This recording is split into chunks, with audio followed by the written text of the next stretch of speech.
Hi, everybody. Welcome to my homestead and welcome to my channel. My name is Jared. If you haven't already, please make sure to subscribe. You guys, it never ceases to amaze me the things that I come across as I do this channel. I've been a lifelong member of the church, and I thought I knew a lot of things, and I think I did, relatively speaking, but it turns out that I just didn't know the half of it, including what we're going to talk about in this video.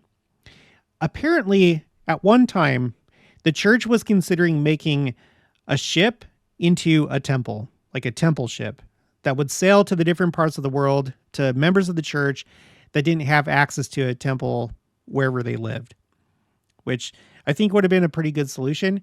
But I found out about this here on the David O. McKay Diary Excerpts. This is the University of Virginia's website for Mormon studies. And I was looking for something different. I just, stumbled across this, but they have the excerpts organized by topic, so you can come through here and search it by topic. And we've already found a lot of really interesting things here. I would encourage you to spend some time on this website. I'll put a link for it in the description box below. So we're going to be talking about the concept of a floating temple. And if that sounds strange to you, I just want to remind you that temples don't have to be like what we typically think of as a temple. You think about your temple district and the temple that you're assigned to, and a lot of times we think, well, that's what a temple has to be. It has to be a standalone building. It has to have been initially constructed to be a temple. And that's just not the case. It's not. I think we need to throw that concept out. That's the standard, and that's how things are currently done.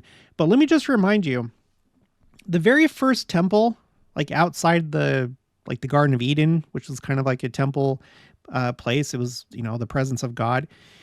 When Adam and Eve were cast out of the Garden of Eden, which is in Jackson County, Missouri, they went up north to Adam-on-Diamond, and Adam built a couple altars here.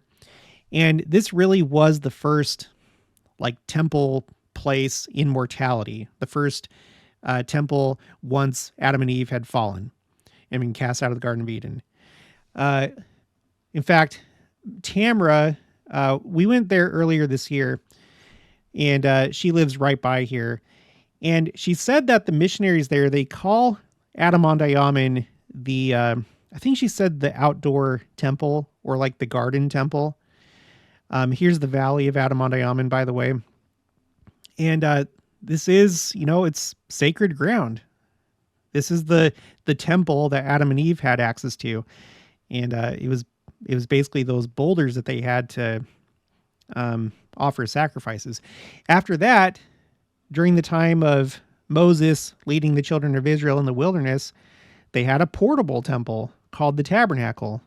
And it was essentially just like a tent. You had all the different instruments, you had the altars and stuff, but it was something that you could pack up and take with you.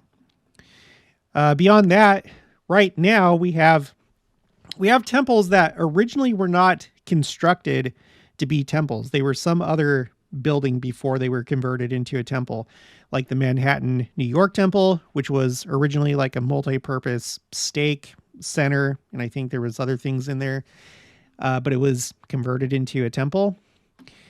You have the Vernal Tabernacle, which was converted into what is now the Vernal, Utah temple.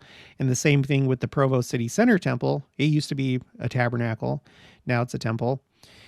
You have this, what used to be a chapel in Copenhagen, Denmark. Now it's a temple.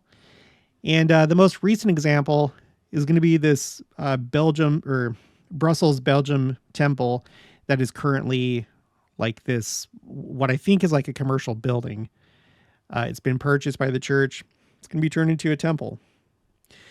So beyond that, we also have the first temple of this dispensation that does not have a celestial room. It doesn't have a baptistry. It doesn't have ordinance rooms.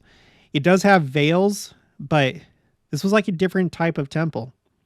And it's this type of temple that would have been built in New Jerusalem. There was going to be a 24 temple complex, and those temples would have looked like the Kirtland Temple. You can go to the josephsmithpapers.org website, and you can see the plans for the New Jerusalem temples there. It's basically the same thing.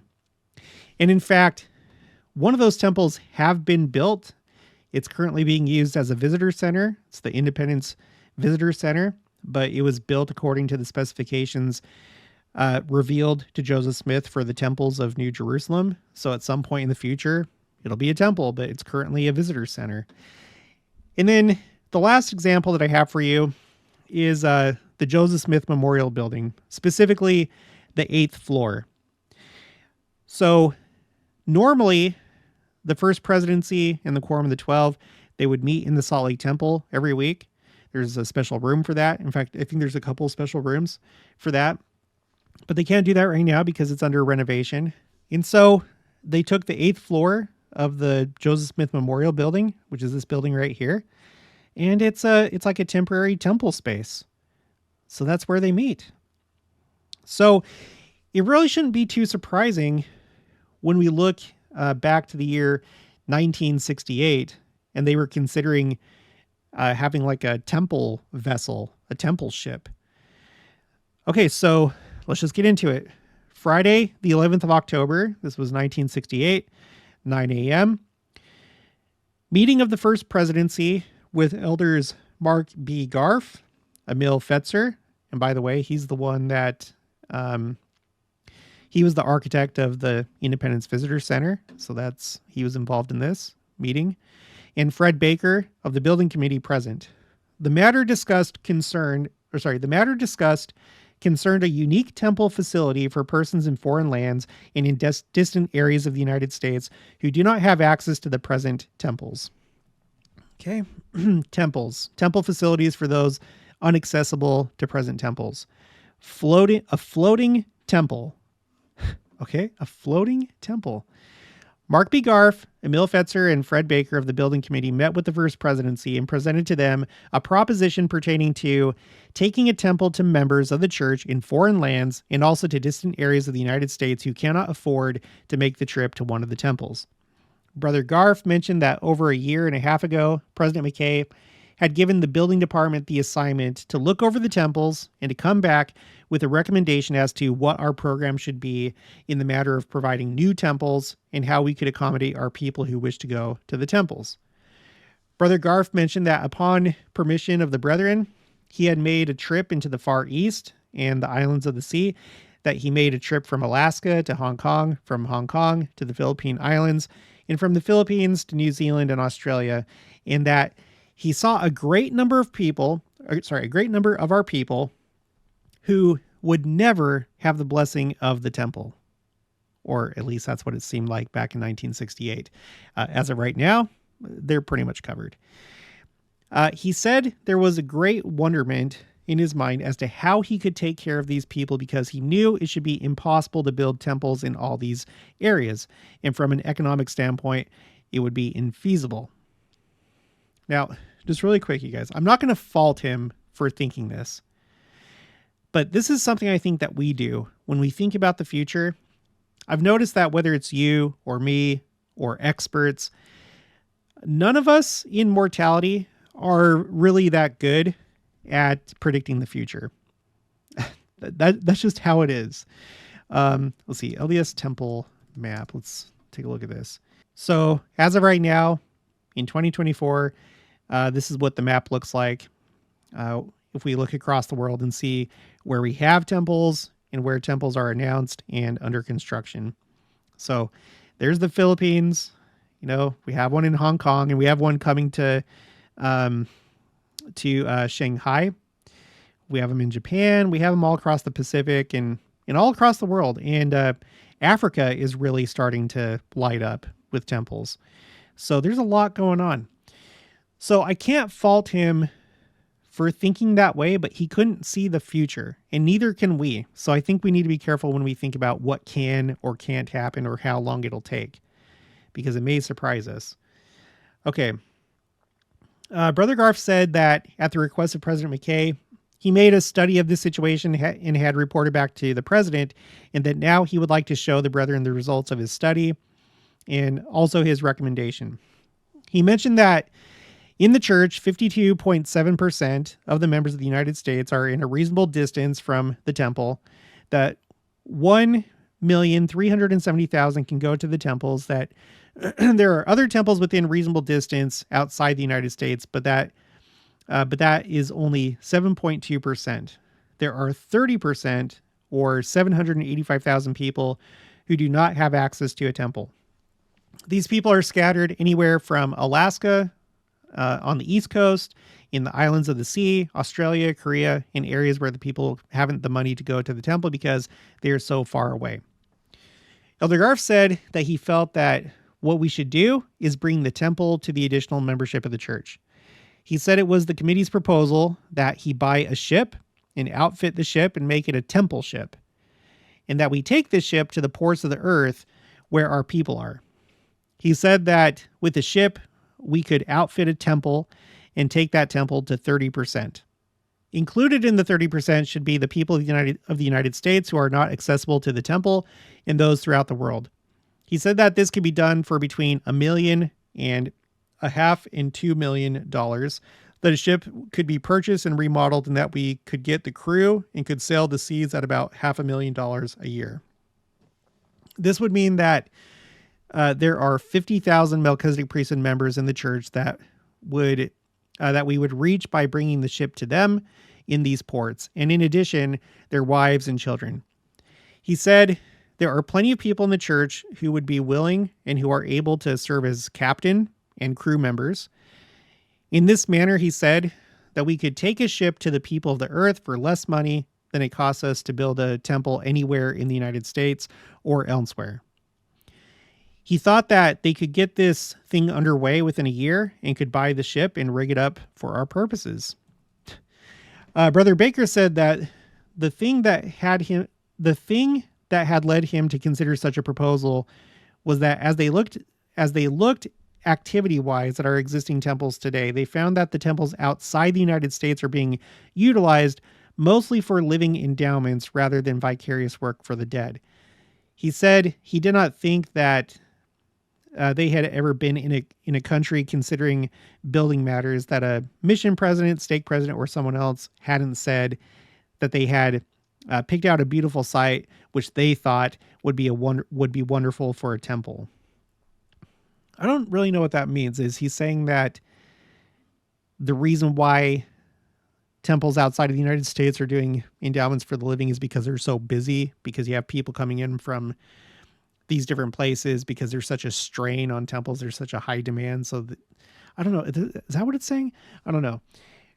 Referring to the United States, he said, our temples are located in the western area, which takes care of the bulk of our people. But in visualizing what a ship might do, it is startling to realize that in a short time, making a very small circuit, a ship could cover all the areas of the United States, stopping at vital ports along the seaboard.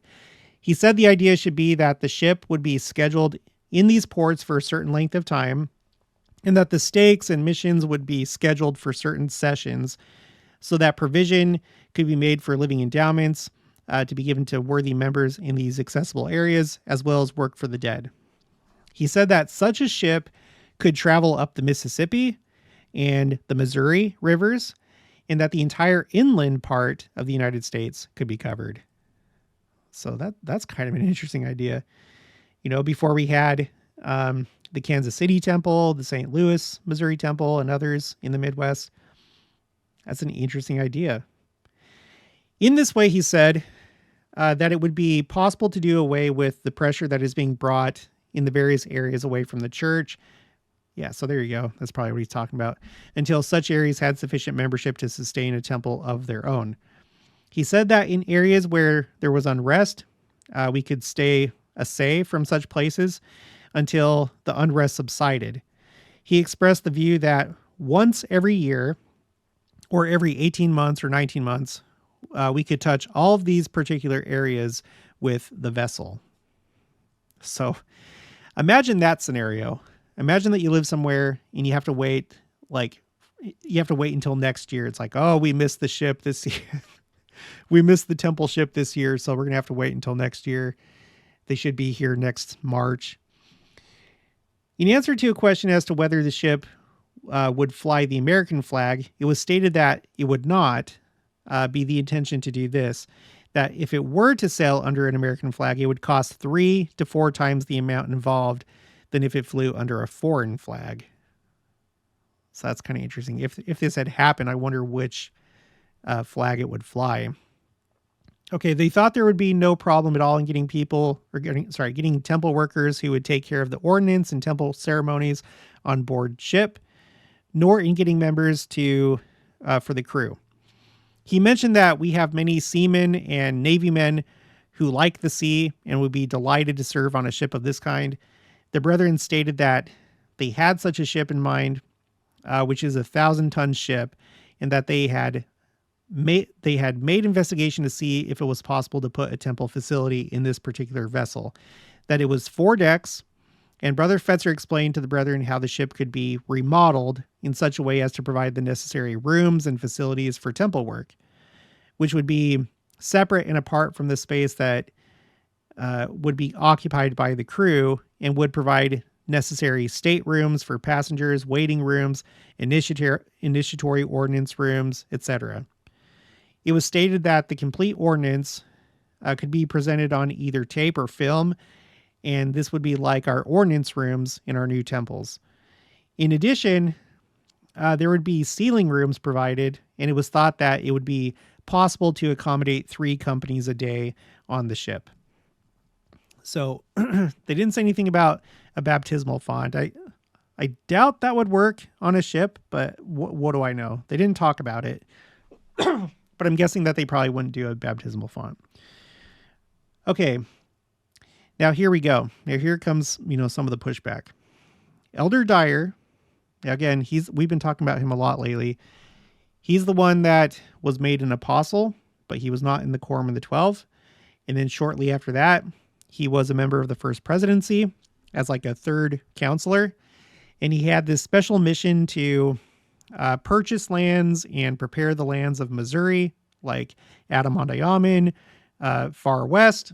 And it was while he was in this position that the Independence Visitor Center was constructed, and he had consulted the original plans for the city of New Jerusalem while they were planning this building. So this is who's talking. Okay. Elder Dyer mentioned a matter that he said bothered him somewhat. And that was in the very early days of the church, the prophet Joseph Smith had said that the waters would be cursed, that he did not know exactly what that might mean, but that we should not be insensible to that. He also mentioned the fact that when the saints came to Utah, they had to wait for 40 years before a temple was completed, and he did not think it was so urgent that people who live in distant places could not wait a little for a temple.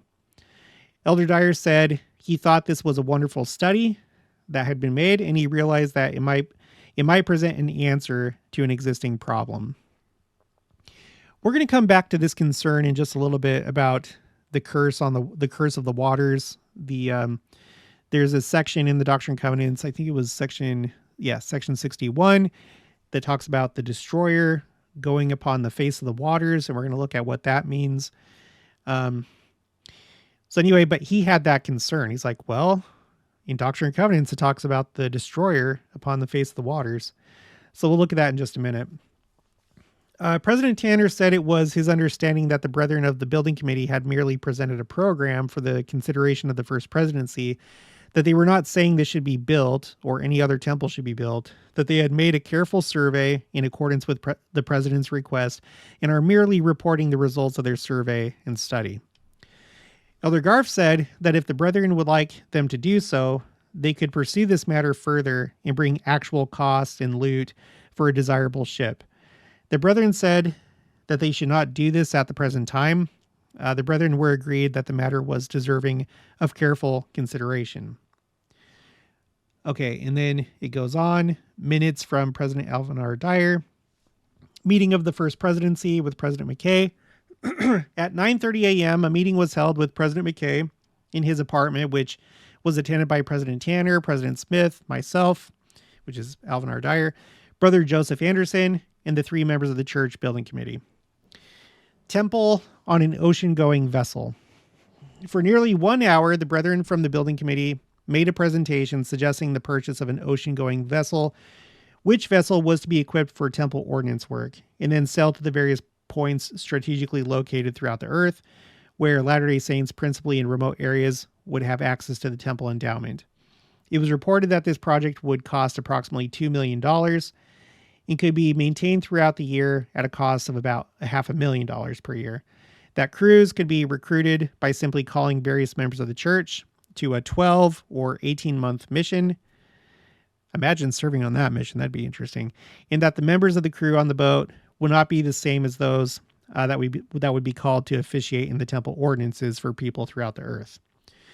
Okay, now we're getting toward the end here. It is obvious that this would satisfy a need for the far away, remote places where members of the church would not have access to the temple endowment. But in order for it to be successful, it would have to also touch the heavier populated areas in America as well as in South America. Otherwise, it would be unfeasible as to the cost. The proposition thus submitted is without question worthy of consideration, and this is precisely the status that it was left in. There were no decisions made. However, a great many comments were made, which consisted of the following. Okay. So as we know, here we are. There never was a temple ship. I think that would have been really neat.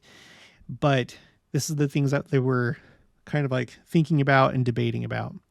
Number one, President Smith raised the question that temples were to be constructed according to Revelation in stakes of Zion. So he was thinking maybe that's like a doctrinal issue because, you know, you don't have a oceans of the world stake. That would be a really big stake, the biggest one. So yeah, you wouldn't have a stake that it's a part of. Number two, I raised the question as to the cursing that had been placed upon the waters in the last days, as to whether it would be proper in the light of that statement by the prophet to construct a temple to sail on the waters. Number three, I also raised the question as to the worthiness of the members in faraway places, or as to whether their association in the church was sufficiently experienced to have the temple work performed for them at this time. The building committee stated that there were 50,000 men who held the Melchizedek priesthood in these faraway places who would have access to the temple. I pointed out that even here in Zion, only 40% of them were worthy to go to the temple, and it would probably be much less in these faraway places. Then if they were not permitted to go with the ship being anchored in a nearby harbor, that it would offend them. And I wonder what it's like today. I'm surprised that they didn't have the numbers for those faraway places like the reporting, but I don't know what it's like now. I'm sure that now that we have computers, we have the internet, maybe those numbers are more. I mean, if you know, let me know in the comments, but I'm sure the church has better tabs on how many are worthy, what percent hold the priesthood, and all this stuff. Anyway, okay, number four.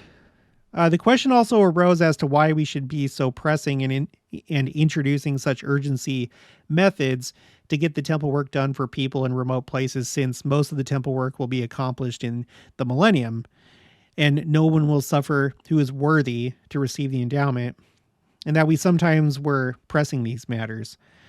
I pointed out the fact that my own parents waited 25 years before they could go to the Logan Temple, and even though they had the endowment house before they constructed the Salt Lake Temple, there were no vicarious work done for many years after the saints arrived there. Yeah, except for down in St. George, but not in Salt Lake. Number five, I also pointed out the fact that there were areas in the United States and in South America where temples should be erected on a permanent basis, since they would remain during the millennium, as temples are to be constructed in North and South America, which the Lord has designated as Zion, for the work to be accomplished not only prior to but during the millennium. I have that highlighted because the question has risen a few times. It's hard to see exactly what the future is going to look like.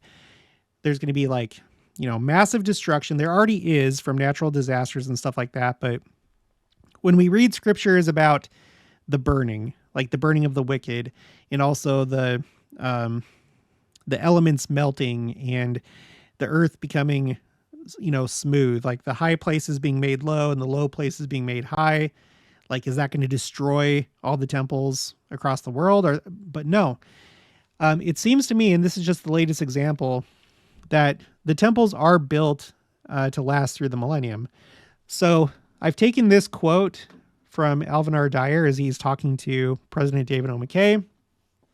And this is my quotes A through Z spreadsheet. You can access my spreadsheets anytime. The link is in the description box of each video. And on row 474, the topic is temples, millennium. There are many, many quotes that, yes, in fact, the temples are being built to last through the millennium.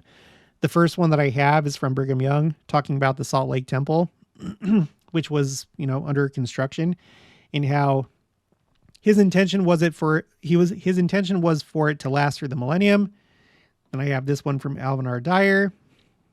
President Gordon B. Hinckley talked about this back in 1997 about temples, serving through the millennium.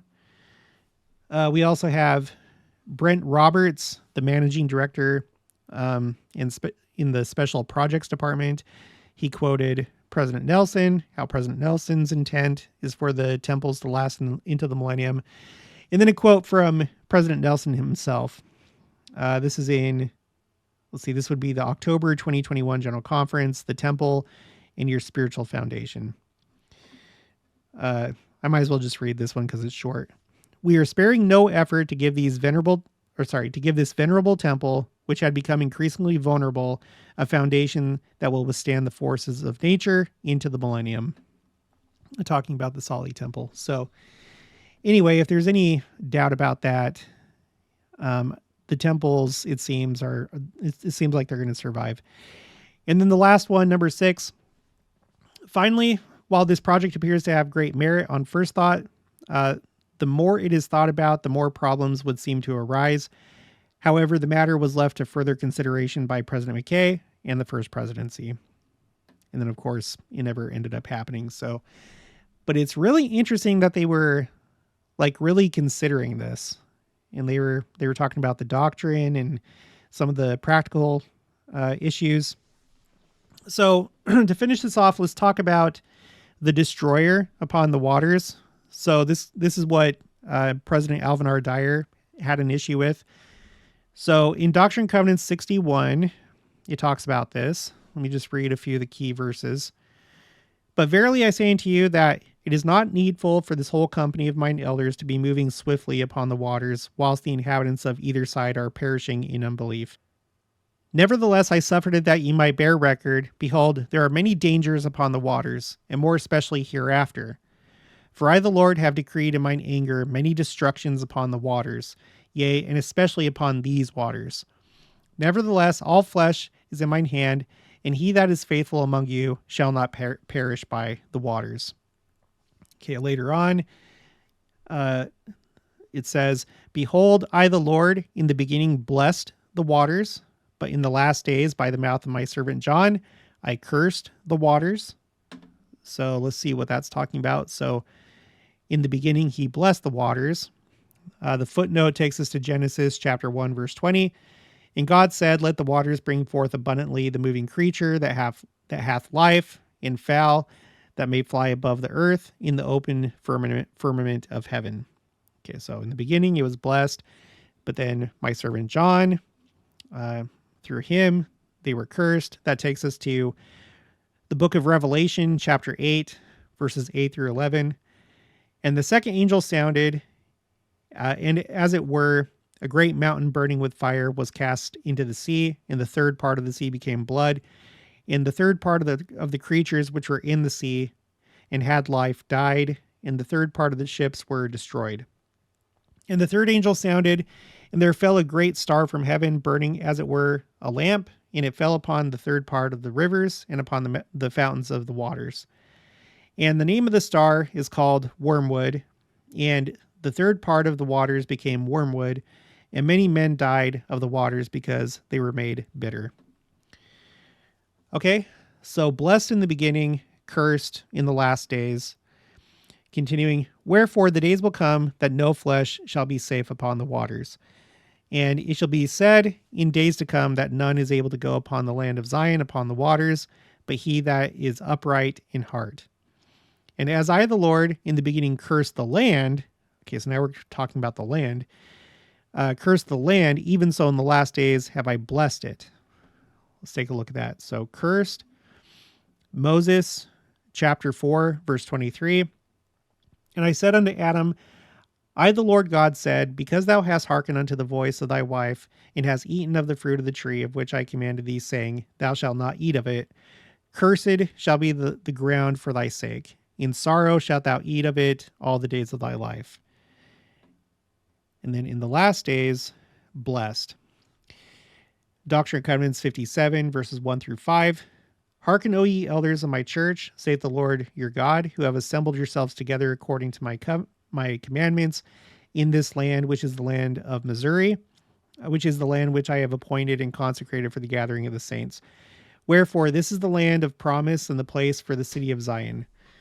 And thus saith the Lord your God, if you will receive wisdom, here is wisdom. Behold, the place which is now called Independence is the center place, and a spot for the temple is lying westward upon a lot which is not far from the courthouse. Wherefore, it is wisdom that the land should be purchased by the saints, and also every tract lying westward, even unto the line running directly between Jew and Gentile. And also every tract bordering by the prairies, insomuch as my disciples are enabled to buy lands. Behold, this is wisdom, that they may obtain it for an everlasting inheritance.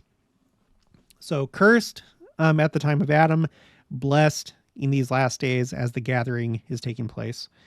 But specifically in those verses, Missouri. In its time for the use of my saints, that they may partake of the fatness thereof. And now I give unto you a commandment that what I say unto one, I say unto all, that you shall forewarn your brethren concerning these waters, that they come not journeying upon them, lest their faith fail, and they are caught in snares. I, the Lord, have decreed that the destroyer rideth upon the face thereof, and I revoke not the decree. Now, I've searched, and I don't know the identity of the destroyer. I don't think that's talking about Satan or his followers. I believe it's like a destroying angel, because we just read from the book of Revelation, and it very well could just be one of the destroying angels. An angel that pours out his vial or blows his trumpet. It's probably that. Okay. And then verses 22 and 23. And it mattereth not unto me after a little, if it so be that they fill their mission, whether they go by water or by land, by land. Let this be as it is made known unto them according to their judgments hereafter. And now concerning my servants, Sidney Rigdon, Joseph Smith Jr., and Oliver Cowdery, let them come not again upon the waters, save it be upon the canal, while journeying unto their homes. Or in other words, they shall not come upon the waters to journey, save upon the canal. Okay, so just a couple more things to say about that. So this is what President Alvin R. Dyer was concerned about with creating having a ship converted into a temple ship. So he's like, remember in Doctrine and Covenants 61? Let's read a little bit more about this. On August 9th, 1831, the prophet Joseph Smith and 10 elders departed Independence, Missouri in canoes heading down the Missouri River for St. Louis. The river was difficult to navigate due to the many fallen trees submerged in the river. During the first few days of traveling, there was some conflict that arose in the group, and feelings of discord were present for a time. On the third day of the journey, a submerged tree nearly capsized the canoe that Joseph Smith and Sidney Rigdon were in. At the prophet's urging, the group camped on the banks of the Missouri River at a place called McIlwain's Bend. After leaving the river to make camp, William W. Phelps saw in broad daylight, quote, the destroyer in his most horrible power ride upon the face of the waters, end quote. And then it has the source for that. We can find this in the manuscript for History of the Church on josephsmithpapers.org. So let's read that really quick. Okay, on the 9th, So this is the 9th of August, 1831. In company with 10 elders, I left Independence Landing for Kirtland. We started down the river in canoes and went the first day as far as Fort Osage, where we had an excellent wild turkey for supper. Nice. Nothing very important occurred till the third day, when many of the dangers were common upon the western waters manifested themselves, and after we had encamped on the bank of the river at McIlwain's Bend, Brother William W. Phelps, in an open vision by daylight, saw the destroyer in his most horrible power ride upon the face of the waters. Others heard the noise, but saw not the vision. The next morning, after prayer, I received the following, which is Doctrine and Covenants 61. So Joseph Smith was there. He didn't see it, interestingly. William W. Phelps did, and then others heard it. And this is my newest vision that I have on my spreadsheet.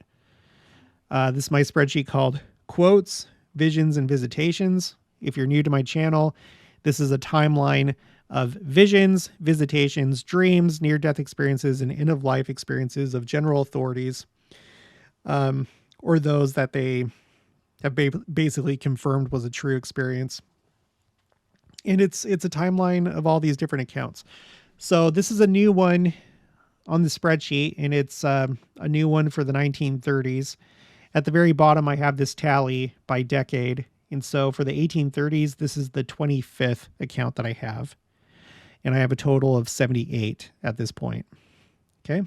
So the 1830s, as of right now, with what I've collected, has seen the most of these experiences. And this is just the latest one. The destroyer upon the waters. Okay. So that evening, the group discussed their difficulties, resolved their contentious feelings, and forgave one another. The next morning, the prophet received the revelation recorded in Doctrine and Covenants 61. And then there's just this last part that I want to read. In the last days, I cursed the waters. The Lord's words in Doctrine and Covenants 61, 4 through 19, do not prohibit Latter-day Saints from traveling on or swimming in water. Okay, so in case you're concerned about that, please don't be necessarily. There's probably going to be more calamities and things, yes, on the waters, but don't let that stop you from going on a cruise or something like that. In describing the curse on the waters in the last days, the Lord may have been referring to passages in the book of Revelation in which the Apostle John described destruction that will occur in the waters before the second coming of Jesus Christ. In Doctrine and Covenants 61, the Lord refers specifically to the danger of these waters, quote unquote, meaning the Missouri River. At the time of this revelation, the dangers of the Missouri River included accidents due to difficulties in navigating the waters and contracting cholera, a disease most commonly spread by contaminated water. Okay, so anyway, is Alvin R. Dyer's concerns valid? Yeah, I don't know. I think it probably could have been done, but maybe that was wise, just considering that things are going to get worse in the last days, and we haven't seen a lot of action recently. It was a couple years ago. I think it was toward the beginning of the year of 2022. There was a huge underwater volcano that erupted near Tonga. It was the largest explosion, whether natural or man-made, which includes nuclear bombs.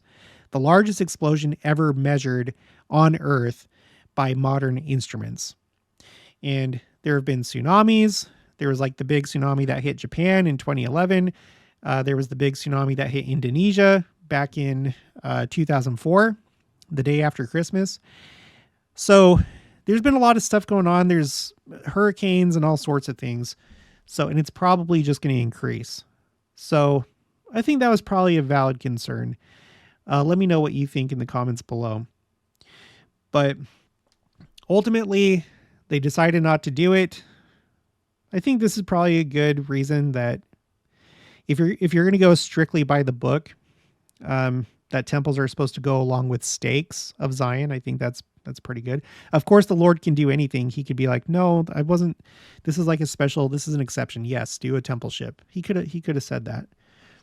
But it's just really interesting to think about. It's really interesting. So anyway, it's reasons like this that when I think about the BYU Jerusalem Center and people are like, no, that was never built to be a temple. You guys, neither were these buildings. These buildings were not built to be temples, and yet they are temples. And we almost had a temple ship. So anything could happen. And there are different types of temples. You know, I imagine that there's going to be a headquarters temple of Christ, one that you wouldn't go and do necessarily sealings or baptisms. It'd be like a headquarters building, like an administration building where his throne is. So I think that we need to be careful, not be rigid, not place restrictions on what the Lord can do. He can do anything. And we've seen a lot of different types of temples. We really have. All right, well, that's going to be it for this one. So if you haven't already, please make sure to subscribe. Like this video if you liked it. Leave your thoughts and opinions down in the comments below. Also, make sure to share it, and I'll talk to you guys later.